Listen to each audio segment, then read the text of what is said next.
Hey guys, this is Sophie and welcome to my channel. Today I am doing a review of the Pharaoh Dripper Tank, and this is actually one of RiP Trippers' creations. And before anyone goes ripping on RiP, the guy did come out with something fairly new, so it's worth taking a look at. And I will say this thing will hold all kinds of coils, so if you are looking for something to put those gigantic coils on, then this is definitely something you might want to consider. So in the video I'll show it to you guys up close. I'm going to slap a coil on there real quick and show you one way to build on there, and then I'll come back to FaceTime and I'll tell you guys what I think. So first, let's check this thing out.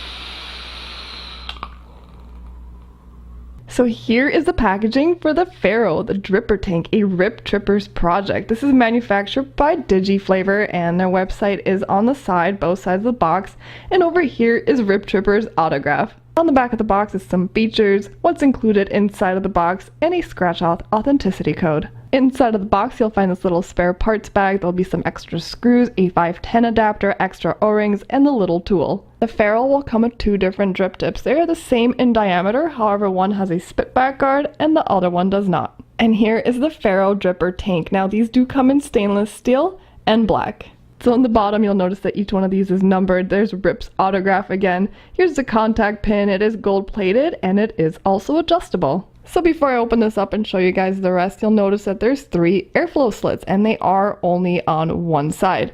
These are adjustable. All you have to do is turn this ring. So to take this apart, you twist off the top cap. So here's the inside of the top cap. Check out the deck on this. I've never actually seen anything quite like it. That is really interesting. So this is a dripper tank, so there's actually a big juice well down here to hold e-liquid. I believe it's 2 milliliters, so you can see it does go all the way down on both sides and actually all the way around. And right here is where the airflow is. So how it draws air, pulls it from the bottom side airflow, and then it comes up through the center and out right here. And you'll notice this little part sticking out right here, this little metal part. If you move that, that'll close off part of the tank. So I'm going to partially take out one of these screws, and those big gaps right there, that is where you put your leads. So as you can see, that is big enough to accommodate any coil, and especially those big flat coils.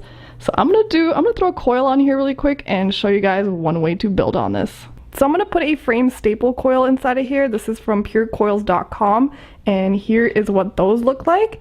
However, I did have to bend one of the leads to make it work with this RDA. So here's a couple more coils from purecoils.com. They make gorgeous coils, and I do have a coupon code for you guys down below the video. So first, of course, you want to loosen up these screws. So next you want to stick the coil in. You stick one lead on this side, one on the other side, and then you tighten it down.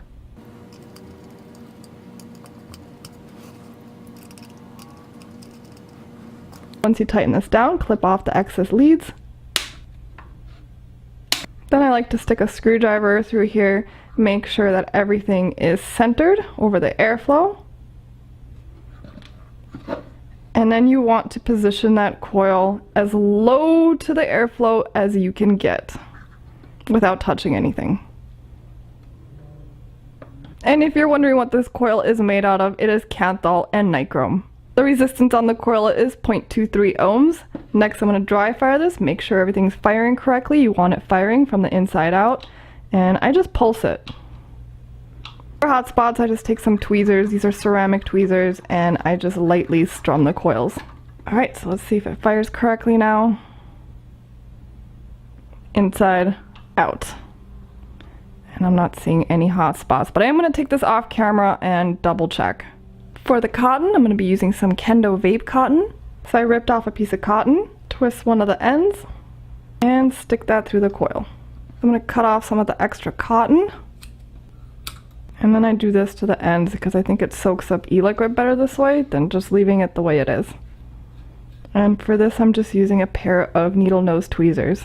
And then you stuff it into the tank.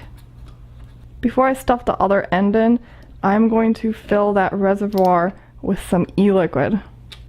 So you push that to the right a little bit, and remember this little doohickey over here? If you slide that, it'll partially close off the tank or the reservoir. And finally, let's saturate the rest of this with some e-liquid. So that's it. You stick the top on. Alrighty guys, so I am back. I think I missed a few specs. If you're wondering the diameter of this thing, it is 25 millimeters, and the height without the drip tip is 35 millimeters, and then the drip tip adds 10 more millimeters. Before I go into pros and cons, the price point on this thing. Well, there's a whole bunch of different websites that carry this, and always feel free to Google it. It is on Heaven Gifts, Everson, Vapor DNA, I think they're out of stock, and eCiggity, and I'm sure there's a bunch of other ones.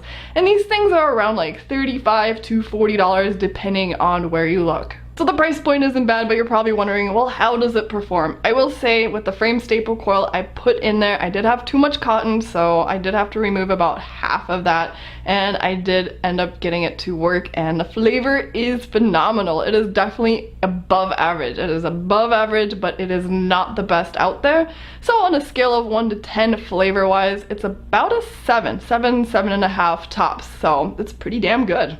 So the flavor is really good, but that also depends on the kind of cotton you're using, the kind of coil you're using. If you're using cotton from like CVS and Walgreens, it's not going to taste as good as like the Kendo Vape cotton or Japanese organic cotton. Those are a lot better, and I'm sure there's other brands out there that are just as good, if not better. But also your coils, the kind of coils you put in there are going to matter, and where you position them over the airflow. So try to get them as low as possible for really great flavor, and then you'll get it. It's great. I love it. That build deck is amazing. You can pretty much fit any size coil in there, even those framed staple coils that are really big and flat. A lot of times with RDAs, especially velocity style RDAs, you tighten the coil down from the side and it twists the coil, and that kind of sucks. With this, you're not going to experience that at all because it's got those spring-loaded clamps that just clamp down onto anything and it will hold it in place. So I love that. Building on here is incredibly easy.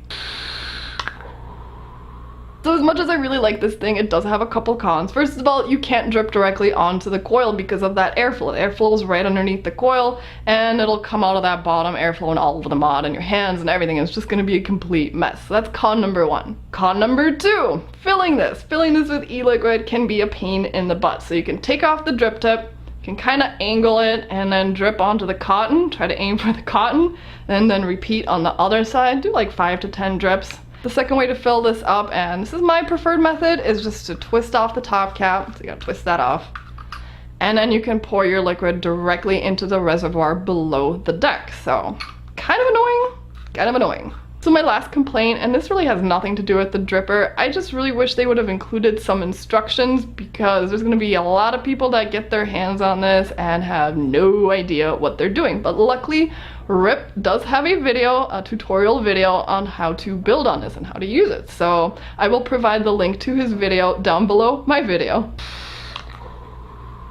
So in my opinion, and this is just my opinion, this is a really good dripper tank. It is definitely worth the 35 to 40 bucks. It is a good deal. I've never seen a deck like that, so that's amazing. There's a lot of coils that I have that I can't use on anything else, so I'm really happy that they sent me this. So thank you Digiflavor for sending this for review. This thing's pretty awesome. I like it. So some of you might be like, oh, but RiP Tripper created it, so I don't want to try it. Well, that's a shame. That's a shame for you, because I like it, and I'm sure a lot of other people will also. And that's it. That is my review.